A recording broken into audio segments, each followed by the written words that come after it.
Shalom, selamat pagi, salam jumpa di dalam kasih Kristus. Terpujilah nama Tuhan yang memeliharakan kita dan membangunkan kita di hari dan pagi ini, dan tetap memeliharakan hati yang rindu akan Tuhan dalam setiap hati kita. Terima kasih, itu satu kehormatan bagi kita. Dan saya akan menyampaikan firman Tuhan. Sebelumnya saya mau mengajak kita untuk memuji Tuhan terlebih dahulu.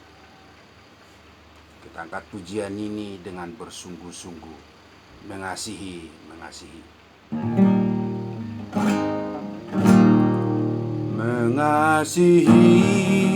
Mengasihi lebih sungguh.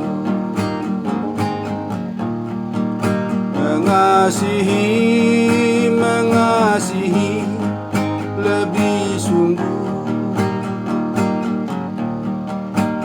Tuhan lebih dulu mengasihi kepadaku. Mengasihi lebih sungguh. Mengampuni lebih sungguh. Mengampuni lebih sungguh. Tuhan lebih dulu mengampuni kepadaku. Mengampuni lebih sungguh. Mengampuni lebih sungguh. Mengampuni lebih sungguh.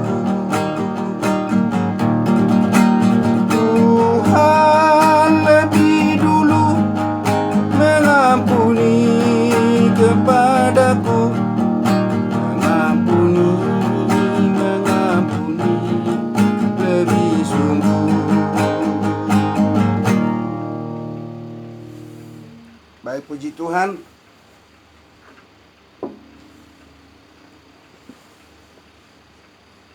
Mengasihi dan mengampuni.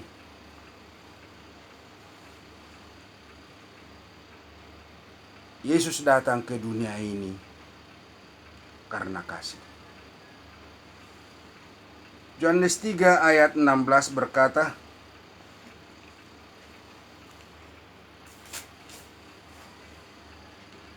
karena begitu besar kasih Allah akan dunia ini, sehingga Ia telah mengaruniakan anaknya yang tunggal, supaya setiap orang yang percaya kepadanya tidak binasa, melainkan beroleh hidup yang kekal. Karena begitu besar kasih Allah akan dunia ini, saudaraku, Tuhan mengasihi dunia ini bukan karena dunia ini memikirkan Tuhan, bukan karena dunia ini mencari Tuhan atau hidup di dalam Tuhan. Roma 3 ayat 10 berkata, tidak ada yang benar seorang pun tidak. Seperti ada tertulis, tidak ada yang benar seorang pun tidak. Dan ayat 23 berkata, semua orang telah berbuat dosa dan telah kehilangan kemuliaan Allah. Manusia itu ada di dalam lumpur dosa, ada di dalam kejahatan. Tidak seorang pun memikirkan Tuhan saat Dia datang sebagai manusia ke dunia ini. Apa alasan Tuhan untuk datang ke dunia ini? Hanya satu, karena kasih-Nya. Kasih-Nya yang begitu besar, itu yang membuat Dia datang ke dunia ini. Dia mengasihi saudara dan saya. Dia mengasihi dunia ini. Dia tahu upah dosa adalah maut. Dia tahu manusia ini akan masuk ke dalam kematian kekal. Tapi Tuhan mengasihinya. Untuk itu dia datang ke dunia ini. Menggantikan dunia ini, menggantikan manusia ini, menggantikan saudara dan saya terhadap kematian. Dan dia lakukan itu di kayu salib. Dengan sempurna. Maka dia katakan, sudah selesai. Beres upah dosa. Lunas upah dosa. Dibayar tunai oleh kematian Yesus Kristus di kayu salib.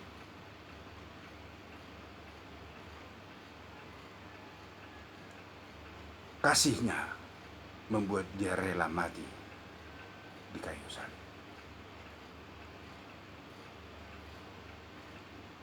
Memperdamaikan manusia dengan Allah.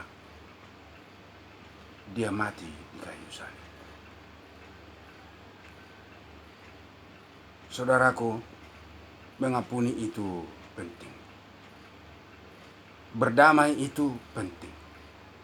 Ada banyak orang beranggapan kalau berdamai itu seenaknya, sesukanya. Kalau aku mau, ya aku ampuni. Dia tidak mengerti kalau mengampuni itu, kalau berdamai itu hal yang serius di dalam Kristus. Yesus mati di kayu salib untuk memperdamaikan manusia dengan Tuhan. Dia tidak mati untuk membangkitkan orang mati. Dia tidak mati untuk menyembuhkan orang sakit. Dia tidak mati untuk itu, tetapi untuk memperdamaikan manusia dengan Tuhan, dia harus mati. Di sini kita lihat berdamai itu, mengampuni itu hal yang serius.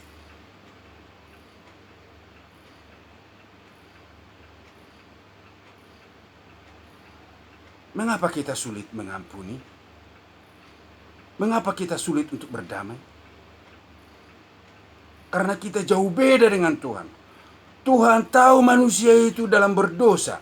Tuhan tahu manusia itu seorang pun tidak mencari Tuhan atau tidak memikirkan Tuhan. Tetapi karena dia memiliki kasih yang begitu besar, dia datang ke dunia ini membebaskan manusia itu.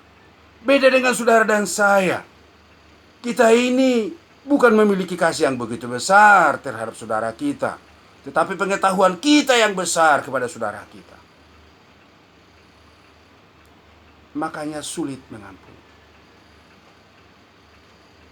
Mengampuni ke bawah itu agak lebih mudah daripada mengampuni ke atas. Seorang guru kita, seorang orang tua kita, seorang pembimbing kita atau pemimpin kita, seorang atasan kita, bila dia bersalah, sulit sekali mengampuni. Tetapi bawahan kita, jika dia bersalah, agak lebih mudah kita mengampuni. Kenapa kita sulit mengampuni? Ada dua hal yang mau saya sampaikan pagi ini tentang sulitnya mengampuni. Alasan yang pertama, itu tadi, kita memiliki kasih yang kecil, sedikit. Pengetahuan kita yang besar. Kita tahu seorang pemimpin itu. Kita tahu seorang orang tua itu. Kita tahu seorang guru atau atasan kita itu harus menjadi contoh. Kita tahu abang kita itu harus menjadi contoh bagi kita. Tetapi justru sebaliknya, itu yang membuat kita sulit mengampuni. Apa yang kamu ketahui itu, Tuhan juga tahu. Tetapi Tuhan mengampuni dunia ini. Oleh karena dia memiliki kasih yang begitu besar. Milikilah kasih yang begitu besar yang daripada Tuhan. Datanglah kepada Tuhan. Utarakanlah kepada Tuhan. Oh Tuhan, ini aku Tuhan tidak sanggup.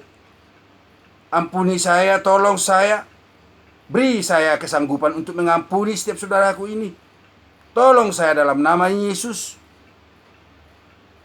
Ada Roh Kudus yang menjadi penolong bagi kita. Doakan dirimu, jangan doakan orang itu terlebih dahulu. Dirimu dulu yang miskin di dalam mengampuni. Milikilah kasih yang begitu besar. Jangan pengetahuanmu yang besar. Supaya dengan kasih yang begitu besar, kau memandang saudaramu. Hal yang kedua, pastikan dirimu diampuni oleh Tuhan. Dosamu yang begitu besar, dibasuh dicucikan oleh darah Yesus. Kejahatanmu yang begitu besar, disucikan oleh kuasa darah Yesus. Diampuni oleh Tuhan Yesus. Jika engkau sendiri diampuni oleh Tuhan, kenapa sulit mengampuni orang lain?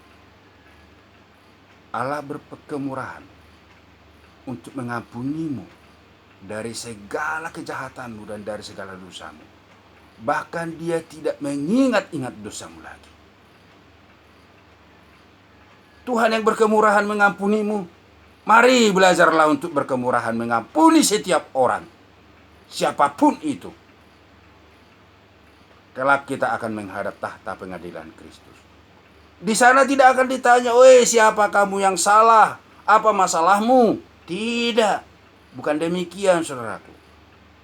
Di sana Tuhan akan bertanya, "Adakah kau ampuni dia? Adakah kau ampuni dia?" Itu, saudaraku.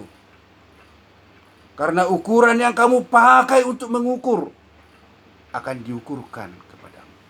Firman Tuhan di dalam Matius 7 ayat pertama dan kedua. Jangan kamu menghakimi supaya kamu tidak dihakimi. Karena dengan penghakiman yang kamu pakai untuk dia menghakimi, kamu akan dihakimi. Dan ukuran yang kamu pakai untuk mengukur akan diukurkan kepadamu. Saudaraku, ingat, tidak satu pun di antara kita diangkat Tuhan untuk menjadi hakim terhadap saudara kita.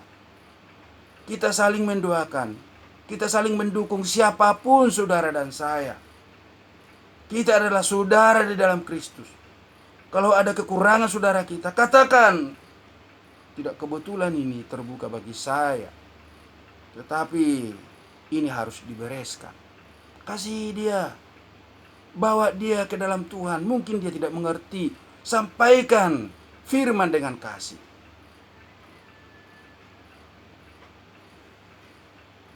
Jangan kamu menghakimi supaya kamu tidak dihakimi. Karena dengan penghakiman yang kamu pakai untuk menghakimi, kamu akan dihakimi. Dan ukuran yang kamu pakai untuk mengukur akan diukurkan kepadamu. Kalau kau katakan, "Udahlah, nggak penting, semasa hidup ini ndak perlulah, biarin aja dah. Saliliko salilingau merdomu di tanorara." Oh, udah lebih hebat. Ngau jago tanorarai padomu kamu di hamatean. Firman Tuhan tidak pernah berubah. Ukuran yang kamu pakai untuk mengukur akan diukurkan kepadamu. Kalau kita katakan tidak perlu berdamai, tidak mau mengampuni, ingat, itu firman Tuhan. Tuhan juga tidak akan mengampuni. Apa jadinya, saudaraku, bila Tuhan tidak mengampuni kita? Kita ke gereja, kita memuji Tuhan, kita melayani Tuhan, datang dengan sakit hati, pulang juga membawa sakit hati.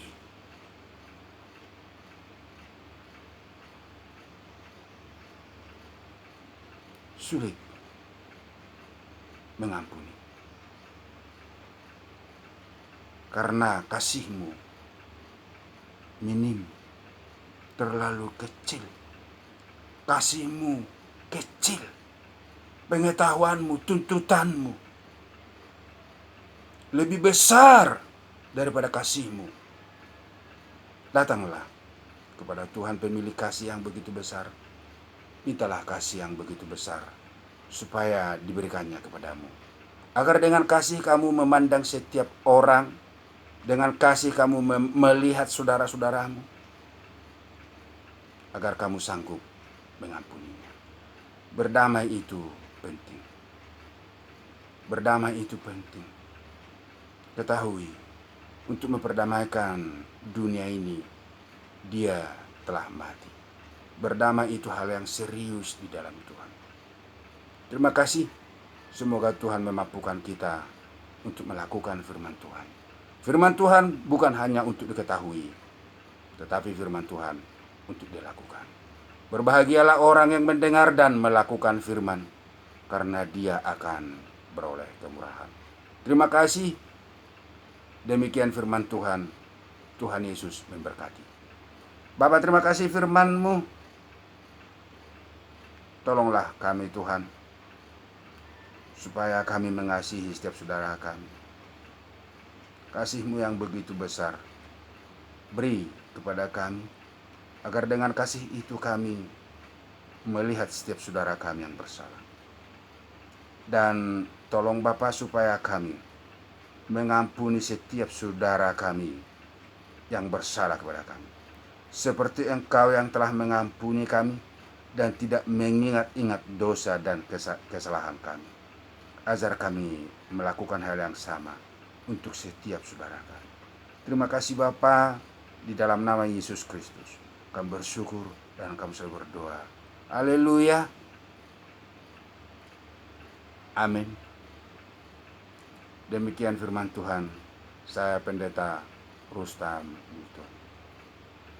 Tuhan Yesus memberkati. Amin.